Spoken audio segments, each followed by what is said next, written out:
ఓం అస్మద్గురుభ్యో నమః. ఆపదామపహర్తారం దాతారం సర్వసంపదాం లోకాభిరామం శ్రీరామం భూయో భూయో నమామ్యహం. శ్రీమద్ రామాయణము బాలకాండము 3వ సర్గము. రామాయణ కావ్య కథా సంగ్రహము. ధర్మాత్ముడైన వాల్మీకి ముని ఇదివరలో నారద మహర్షి వలన ధర్మ సహితమైన రామకథను వినియుండెను. మహానుభావుడైన శ్రీరామచంద్రుని వృత్తాంతంలో ఇంకను విశేషములు ఏమైనా కలవేమో అని ఆలోచింపసాగెను. ఆ మునీశ్వరుడు తూర్పు వైపు కొనలు గల దర్భలపై కూర్చొని విద్యుక్తముగా ఆచమనము చేసి భగవంతుని స్మరించు నమస్కరించెను. పిమ్మట తన తపశ్శక్తిచే ఒక మాట ఇప్పుడు నువ్వు ఇది చదవపోయే ముందు కాస్త నీళ్లు గ్లాస్ లో పెట్టుకుని నోట్లో నీళ్లు పోసుకొని అన్నా. నేను ముందు నీళ్ళు తాగానమ్మా. రేపటి నుంచి నేను ముందు ఇక్కడ పుస్తకం తెరిచే ముందు నీళ్లు తాగాను. నేను అంటే ఆచమనం అట్లా కాదు, నీళ్లు తాగాను. ఊరికే నోట్లో నీళ్లు పోసుకొని మాట్లాడతాం కదా. అవును అవును తాగాను. చెప్పు. ఆ మునీశ్వరుడు తూర్పు వైపు కొనలు గల దర్భలపై కూర్చొని విద్యుక్తంగా ఆచమనము చేసి భగవంతుని స్మరించుచు నమస్కరించెను. పిదప తన తపశ్శక్తిచే అంటే దివ్య దృష్టితో రామకథా రీతిని గూర్చి ఆలోచన చేయసాగెను. సీతారామ లక్ష్మణులు, దశరథ మహారాజు, అతని భార్యలు, ఆయన రాజ్య ప్రజలు అంటే రాజ్యము మొదలగు వారిని గూర్చియు వారి ప్రసన్న దరహాసములు, మధుర భాషణములు, గంభీర గమనములు, కార్య కలాపములు మున్నగు వాటిని గూర్చియు బ్రహ్మ వరప్రభావముచే యోగ దృష్టితో యథాతనముగా కన్నుల గట్టినట్లు ఆ మునికి విదితమాయెను. సత్యసంతుడైన శ్రీరాముడు సీతాలక్ష్మణులతో కూడి దండకారణ్యమునకు వెళ్ళుటను జరిగిన సంఘటనలను అన్నింటినీ ఆ తపస్వి దర్శించెను. అంతటా ధర్మాత్ముడైన వాల్మీకి యోగశక్తి ప్రభావమున రామాయణ సంఘటనలన్నీయును ఆమూలాగ్రముగా కరతలామలకమయ్యను అంటే విశదమాయను. శ్రీరాముని గుణగణములను యోగ దృష్టితో దర్శించి సంతోషమున వెలుగొందుచున్న వాల్మీకి మిక్కిలి మనోహరుడైన శ్రీరాముని యొక్క చరిత్రమును రచించుటకు పూనుగనెను. శంఖములు, ముత్యపు చిప్పలు మొదలగు సాధారణ వస్తువులు గలిగియున్నను. సముద్రము ముఖ్యముగా రత్నాకరమే అయినట్లు రామాయణము కామార్థ గుణములో అప్రధానముగా కలిగియున్నను. ప్రధానముగా ధర్మమోక్షములనే ప్రతిపాదించును. ఇంకను అది వీణులకు విందొనర్చునట్టిదియు మనస్సుకు ఆనందమును గూర్చున్నది వేదసార సంగ్రహము. నారద మహర్షి ఇదివరలో చెప్పిన రీతిగా పరమ పూజ్యుడైన వాల్మీకి ముని రఘువంశమున అవతరించిన శ్రీరాముని యొక్క చరితమును రచించెను. దశరథుని తపఫలముగా శ్రీ మహావిష్ణువు రఘువంశమున శ్రీరాముడుగా అవతరించుట తాటకాది రాక్షసులను వధింపగల ఆయన పరాక్రమము, అందరికి అనుకూలముగా నుండు సత్ప్రవర్తన, అందరి ప్రేమను జూరగొనుట, ఇతరుల అపరాధములను మన్నించుట, ఎల్లరను అనుగ్రహించు లక్షణము, సత్య స్వభావము మొదలగు విషయములను ఈ కావ్యమున ముని వర్ణించెను. శ్రీరామగాథకు అనుగుణమగు తదితరములైన విచిత్ర కథలను రామలక్ష్మణులు విశ్వామిత్రుని వెంట వెళ్లి యాగ సంరక్షణ చేయుటను, రాఘవుడు శివధనుర్భంగము గావించుటను, జానకి ఊర్మిళ మాండవి శృతకీర్తులతో జరిగిన రామ లక్ష్మణ భరత శత్రుఘ్నుల వివాహములను, శ్రీరామ పరశురాముల సంవాదమును, అట్లే శ్రీరాముని ఉదాత్త గుణములను కవి వర్ణించెను. రామునకు చెప్తున్నాడు. రామునకు శివరాజ పట్టాభిషేకము ప్రయత్నములను కైకేయి పన్నాగము వలన పట్టాభిషేకమునకు విఘ్నము ఏర్పడుట, శ్రీరాముడు సీతా లక్ష్మణులతో కూడి వనవాసమునకు బయలుదేరుట, దశరథుడు పుత్రశోక విహ్వలుడై స్వర్గస్థుడగుటయు మహర్షి వివరించెను. పురజనులు దుఃఖించుట, శ్రీరాముడు వారి కన్నుగప్పి వెడలిపోవుట, నిషాదరాజైన గుహినితో సంభాషించుట, రథసారథిగానున్న సుమంతుడు అయోధ్యకు మరలుట మున్నగు విషయములను ఆ ముని వివరించెను. సీతారామ లక్ష్మణులు గంగా నదిని దాటుట, వారు భరద్వాజ మహామునిని దర్శించుట, ఆయన ఆజ్ఞతో చిత్రకూటమునకు చేరుట, వాస్తుశాస్త్ర ప్రకారము అచ్చట పర్ణశాలను నిర్మించుట, అందు వసించుట, భరతుడు వశిష్ఠాదులతో కూడి శ్రీరాముని దర్శించుట, ప్రసన్నుని చేసుకొనుట, చెప్పేసాడు. ఆ ప్రసన్నుని చేసుకొనుట, శ్రీరాముడు స్వర్గస్థులైన తండ్రికి తర్పణములను అర్పించుట, భరతుడు శ్రీరాముని పాదుకలను తీసుకుని వచ్చి వాటికి పట్టాభిషేకం అనర్చుట, పిమ్మట అతడు నందిగ్రామమున నివసించుట మొదలగు ఘట్టములను ముని వివరించెను. శ్రీరాముడు సీతాలక్ష్మణులతో దండకారణ్యమున ప్రవేశించుట, విరాధుని వధించుట, శరభంగుని దర్శించుట, సుతీక్ష్ణుని గలుసుకొనుట, అత్రి మహర్షి ఆశ్రమమునకు చేరుట, ఇచ్చట అనసూయాదేవి సీతాదేవికి దివ్య చందనాదులను సమర్పించుట, అగస్త్య మహామునిని దర్శించుట, ఆయన నుండి ధనుర్బాణములను గైకొనుట, జటాయువుతో సమాగమము, పంచవటిలో నివాసము, శూర్పణఖ రాక మున్నగు విషయములు తెలుపబడినవి.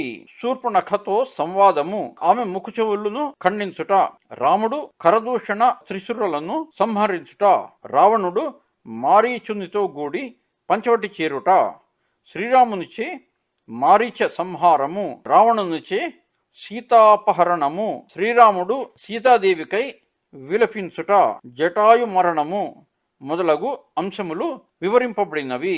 కబంధుని శబరిని దర్శించిన పిమ్మట శ్రీరాముడు దుఃఖముతో పంపాతీరమునకు చేరుట, హనుమంతుని గలుసుకొనుట, ఋషముఖ పర్వతమునకు చేరి సుగ్రీవుని గలియుట, రామ సుగ్రీవ మైత్రి పరస్పర ప్రతిజ్ఞలు, సుగ్రీవునకు రాముడు తనపై విశ్వాసము కలిగించుట, వాలి సుగ్రీవుల యుద్ధము, రామునిచే వాలి వధ, సుగ్రీవుని కిష్కిందకు రాజు చేయుట, తారా విలాపము, రామ లక్ష్మణులు వర్షాకాలంలో ప్రశ్రవణ గిరిపై గడుపుట మొదలగు ఘట్టములు వివరింపబడెను. సుగ్రీవుని ఉపేక్షకు శ్రీరాముడు కుపితుడగుట, సేనలను సమీకరించుట, సుగ్రీవుడు నలుదిక్కులకును వానరయోధులను పంపుచు వారికి భౌగోళికాంశములను తెలుపుట, శ్రీరాముడు హనుమంతునకు అంగుళీకమును ఇచ్చుట, జాంబవదాదులు స్వయంప్రభను దర్శించుట, ప్రాయోపవేశమునకు సిద్ధపడిన అంగదాదులు సంపాతిని దర్శించుట మున్నగు అంశములు వర్ణితములు.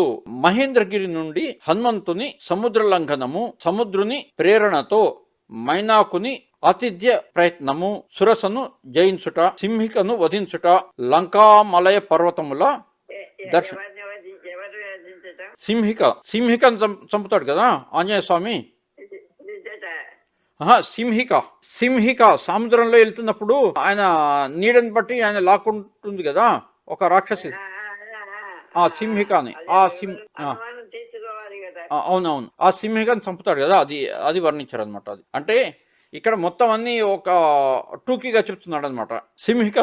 సింహికను వధించుట, లంకామలయ పర్వతముల దర్శనము, రాత్రి యందు మారుతి లంకలో ప్రవేశించి ఒంటరిగా ఆలోచించుట, పానభూమిని అంతఃపురంను గాలించుట, రావణుని దర్శించుట, పుష్పకము పరిశీలించుట మున్నగు ఘట్టములు వక్కాణింపబడినవి. మారుతి అశోకవనమునకు చేరుట, రావణుడు సీతను భయపెట్టుట, హనుమంతుడు సీతమ్మను దర్శించుట, ఆమెకు అంగుళీయకమును సమర్పించుట, ఆమెతో సంభాషించుట, రాక్షస స్త్రీలు సీతాదేవిని భయపెట్టుట, త్రిజటా స్వప్న వృత్తాంతము, సీతాదేవి చూడామణిని హనుమంతునకు ఇచ్చుట, మారుతి అశోకవనంను ధ్వంసమునర్చుట అను విషయములు వర్ణితములు. హనుమంతునకు భయపడి రాక్షస స్త్రీలు పారిపోవుట, కింకర నామక రాక్షసులను తదితర రాక్షస యోధులను మారుతి మట్టుపెట్టుట, బ్రహ్మాస్త్రంచే బంధితుడైన వాయుసుతుడు రావణ సభకు చేర్చుట, లంకను కాల్చుట, సముద్రంపై తిరుగు ప్రయాణము, వానరులచే మధుభక్షణము, ఆంజనేయుడు రాముని ఓదార్చుట, చూడామణిని సమర్పించుట మొదలగు అంశములు తెలుపబడినవి. శ్రీరాముడు సైన్యముతో సముద్ర తీరమునకు చేరుట, నలుడు సముద్రంపై సేతువును నిర్మించుట, సముద్రమును దాటి రాత్రివేళ లంకను ముట్టడించుట, విభీషణ శరణాగతి, రాక్షస యోధులను వధించు ఉపాయములను విభీషణుడు శ్రీరామునకు తెలుపుట, కుంభకర్ణ మేఘనాథులను సంహరించుట మున్నగు విషయములు వర్ణితములు. శ్రీరాముడు రావణుని పరిమార్చుట, సీతాదేవిని చేరదీయుట, విభీషణుని లంకాధిపతిని గావించి పుష్పకమును అధిరోహించుట, విమానముపై అయోధ్యకు బయలుదేరుట, భరతుని గలియుట, శ్రీరాముడు రాజాభిషిక్తుడగుట, వానర సైన్యములను వారి వారి ప్రదేశములకు పంపివేయుట, ప్రజారంజకముగా శ్రీరాముని పరిపాలనము మున్నగు ఘట్టములు వర్ణింపబడినవి. ఇంతవరకులు గల రామాయణ కావ్య విశేషములన్నీయును 6 కాండలుగా వాల్మీకి మునిచే రచింపబడినవి. సీతా పరిత్యాగమును తదనంతర ఘట్టములను పూజ్యుడైన వాల్మీకి మహర్షి ఉత్తరకాండంను వివరించెను. ఇత్యార్షే శ్రీమద్ రామాయణే వాల్మీకియే ఆదికావ్యే బాలకాండే తృతీయ సర్గః. వాల్మీకి మహర్షి విరచితమై ఆదికావ్యమై శ్రీమద్ రామాయణం నందలి బాలకాండం నందు 3వ సర్గము సమాప్తము. శ్రీమద్ రామాయణము బాలకాండము 4వ సర్గము. కుశలవులు రామాయణంను గానము చేయుట. బ్రహ్మదేవుని అనుగ్రహము వలన దివ్య జ్ఞానమును పొందిన వాడును మహాకావ్య నిర్మాణ చతురుడును అయిన వాల్మీకి మహర్షి కోసలాధీశుడైన శ్రీరాముని చరితమును మనోజ్ఞములైన శబ్దాలంకారముల శోభతో లోక కళ్యాణమునకై అద్భుతముగా రచించెను. వాల్మీకి మహర్షి రామాయణంను 6 కాండలుగా 500 సర్గములతో 24,000 శ్లోకములతో రచించెను. పిమ్మట ఉత్తరకాండమునకు రూపుదిద్దెను. మిక్కిలి ప్రజ్ఞాశాలియు కడు సమర్థుడు అయిన వాల్మీకి శ్రీరామ పట్టాభిషేకానంతర గాథను అశ్వమేధ యాగమునకు పిమ్మట జరుగనున్న వృత్తాంతమును కూడా ఉత్తరకాండ రచించెను. ఇక ఈ రామాయణంను కంఠస్థము చేసి గానము చేయువారెవరు అని అతడు ఆలోచింపసాగెను. ఇట్లు చింతించుచు ఆ మహర్షి అట్టి కావ్యశ్లోకములను కంఠస్థమునర్చి గానము చేయగల శిక్ష ప్రాప్తికై భగవంతుని ధ్యానించుచుండగా మునివేషములలో నున్న కుశలవులు అచ్చటికి వచ్చి ఆయన పాదములను ఆశ్రయించిరి.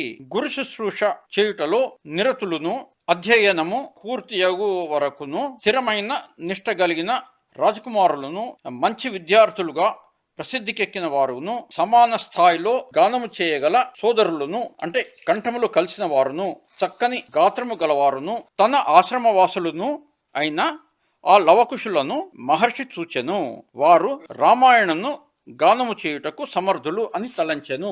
వేదతుల్యమైన అంటే వేద ప్రతిరూపమైన రామాయణంను గానము చేయుట ద్వారా వేదార్థములను వ్యక్తపరచుటకై వేదధర్మములకు ప్రసిద్ధిని గూర్చుటకై సర్వసమర్థుడైన వాల్మీకి విషయములను గ్రహించుటలోను వాటిని ధారణ చేయుటలోను గట్టి శక్తి గలవారును వేదాంగములను అధ్యయనము చేసిన వారును అయిన లవకుశులను స్వీకరించెను.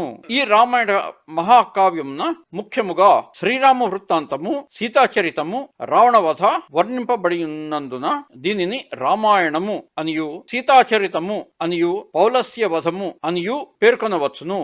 అపార జ్ఞాన సంపన్నుడైన వాల్మీకి కుశలవులకు ఉపదేశించెను. ఈ రామాయణము చక్కగా పఠించుటకు మధురముగా గానము చేయుటకును అనువైనది. తిస్ర చతురస్ర మిశ్ర ప్రమాణములతో లేదా ధృత మధ్య విలంబిత ప్రమాణములతో అలరారున్నది. సరిగమ పదని అను సప్తస్వరములతో కూర్చబడినది. వీణాది తంత్రి వాద్యముల పైనను మృదంగాది లయ వాద్యములతోడను పలికించుటకు అనువైనది. శృంగార వీర కరుణ హాస్య రౌద్ర భయానక నవరసములతో పరిపుష్టమైనది. అట్టి రామాయణ కావ్యమును ఆ లవకుశులు గానము చేసిరి. కవలలైన ఆ లవకుశులు సంగీత శాస్త్రమున ఆరితేరిన వారు. వీణాది వాద్యములన నేర్పరులు.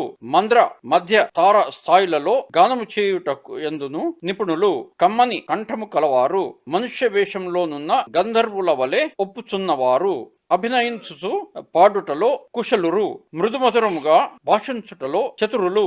రాముని రూపమునకు అచ్చుగుద్దినట్లుగా రాముని ప్రతిబింబములుగా ఉన్నవారు. అట్టి లవకుశులు రామాయణంను గానము చేసిరి. ఏమాత్రమును లోపము లేకుండా గురూపదేశము ప్రకారము గానము చేయగలవారును ముని బాలుర వేషములలోనున్న వారును అయిన ఆ రాజకుమారులు సకల ధర్మములను తెలుపునట్టి ఉత్తమమైన ఆ రామాయణ కావ్యంను పూర్తిగా కంఠస్థమునర్చిరి. వారు అర్థవంతముగా చక్కగా పఠింపగలవారు. ఏ విషయం నందును మరపు లేక సావధాన చిత్తులై యుండు వారు. మిక్కిలి ప్రజ్ఞాశాలురు. ఉత్తమ గుణములకు కుదురైన వారు, సమస్త శబ్ద లక్షణములను ఎరిగిన వారు, మహర్షులు, బ్రాహ్మణోత్తములు, సాధు పొంగవులు చేరియున్న సభలో ఆ సోదరులు రామాయణ కావ్యంను గానము చేసిరి. ఒకానొకప్పుడు వాల్మీకి మహర్షి ఆశ్రమమునకు స్థితప్రజ్ఞులైన ఋషులెల్లరును విచ్చేసిరి. వారు అందరును అతడు సుఖాసీనులై యుండిరి. అప్పుడు మిగుల బుద్ధిశాలురు, రూప సౌభాగ్యములు గలవారు, సర్వ శుభలక్షణ సంపన్నులు అయిన ఆ కుశలవులు వారి సమక్షంన ఈ కావ్యంను గానము చేసిరి.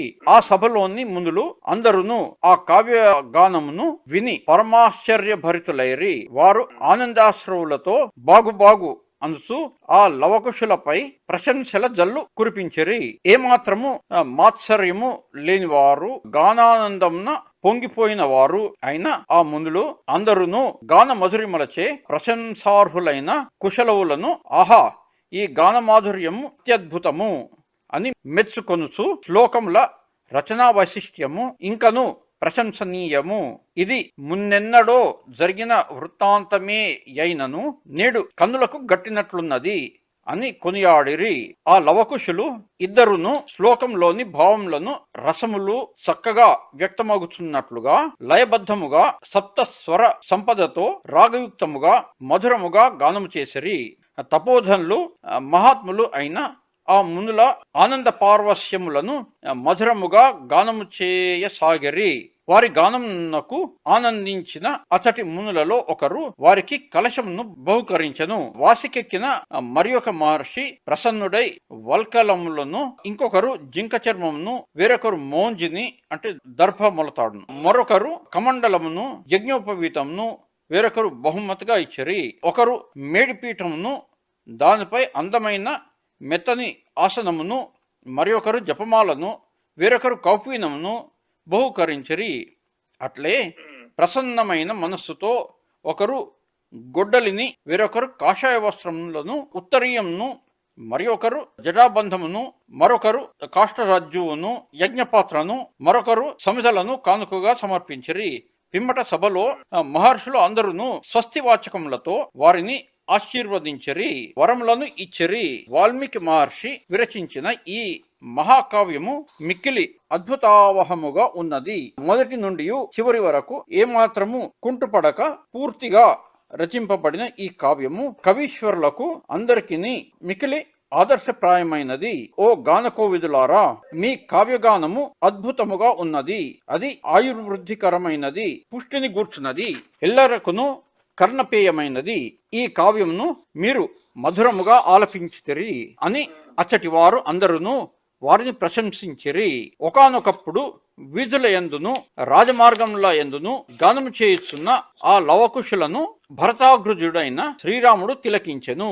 అంతటా రామాయణంను మధురముగా గానం చేస్తూ అందరి ప్రశంసలకు పాత్రులైన ఆ లవకుశ సోదరులను అరివీర భయంకరుడైన శ్రీరాముడు తన భవనమునకు రప్పించి వారిని ప్రశంసించెను. శ్రీరామచంద్ర ప్రభువు దివ్యమైన బంగారు సింహాసనముపై ఆసీనుడయ్యుండెను. ఆ మహావీరుని సమీపంన మంత్రులు సోదరులు చేరియుండిరి. అశ్వమేధయాగ దీక్షలోనున్న శ్రీరాముడు ముద్దులొలుకుచున్న ఆ ఇద్దరు చిన్నారులను చూచి లక్ష్మణ భరత శత్రుఘ్నులతో దివ్యమైన వర్చస్సు గల ఈ చిరంజీవులు గానము చేసేడి చిత్రార్థపద విలసితమైన ఈ వృత్తాంతమును వినుడు అని పలికి ఆ మధుర గాయకులను పాడుటకై ప్రోత్సహించెను. ఆ బాలకులిద్దరును ప్రసిద్ధికెక్కిన ఆ రామాయణ గాథను మధురముగా రాగయుక్తముగా వీణాతంత్రులను మీటుచు లయబద్ధముగా శ్రావ్యమైన కంఠములతో గానము చేసిరి. ఆ మహాజన సభలో వీణుల విందు గావించుచు వారు హాయిగా గానము చేసిన ఆ పాట సదస్యుల శరీరములను పులకింపజేసెను, మనస్సులను ఆహ్లాదపరచెను, హృదయములను ద్రవింపజేసెను. అది సభకే ఒక వెలుగు దివ్యై విలసిల్లెను. ఆ బాలురు ఇద్దరును మునివేషంలో యున్నను రాజలక్షణములు గలవారు. వీరు గాయకులు, మహా తపస్సంపన్నులు. వీరి కావ్యగానము నాకును ఆనందమును గూర్చుచున్నది కనుక నాకును శ్రేయస్కరమైన ఈ మహాచరితను వినుడు. అంతటా వారు శ్రీరాముని ప్రోత్సాహంతో సర్వజనామోదకమైన మార్గ పద్ధతిలో గానము చేసిరి. అంటే సంగీత గానము, మార్గము, దేశీ అను రెండు విధములు వేర్వేరు ప్రాంతముల యందలి ప్రాకృత భాషలో గానం చేయబడు సంగీతమును దేశీ అని అందురు. సాంప్రదాయ బద్ధముగా సంస్కృత భాషను అనుసరించి గానం చేయబడు దానిని మార్గ సంగీతము అని అందురు. శాస్త్రీయ సంగీతము మార్గము, లలిత సంగీతము దేశీ. కేసరి శ్రీరాముడును సభలోని వారితో పాటు ఆ గానానందమును తానును అనుభవించదలచిన వాడై ఆ గానమును వినుటలోనే నిమగ్నుడాయను. దానిని ఎంతగా విన్నను వారికి తనివి తీరకుండెను. ఇత్యర్షే శ్రీమద్ రామాయణే ఆదికావ్యే వాల్మీకి బాలకాండే చతుర్థ సర్గ. వాల్మీకి మహర్షి విరచితమై ఆదికావ్యమై శ్రీమద్ రామాయణం నందలి బాలకాండం నందు 4వ సర్గము సమాప్తము. స్వస్తి ప్రజాభ్యః పరిపాలయంతాం న్యాయేన మార్గేణ మహిం మహిషాః గోబ్రాహ్మణేభ్యः శుభమస్తు. లోకాः సమస్తాः సుఖినో భవంతు. కాలే వర్షత్ పర్జన్య ప్రదేశ శశాలిని దేశం క్షోభరహితో బ్రాహ్మణాः సంతు నిర్భయాः అపుత్రాः పుత్రాः సంతు పుత్రాः సంతు పౌత్రిణः అథాः సదాः సంతు జీవాంశ శిరసశతం కాయేన వాచా మనసేంద్రియైర్వా బుద్ధ్యాత్మనా వా ప్రకృతే స్వభావాత్ కరోమి యత్ సకలం పరస్మై నారాయణాయ సమర్పయామి. శ్రీమన్నారాయణాయ సమర్పయామి. సర్వం శ్రీకృష్ణార్పణం. సర్వం ఓం శాంతి శాంతి శాంతి.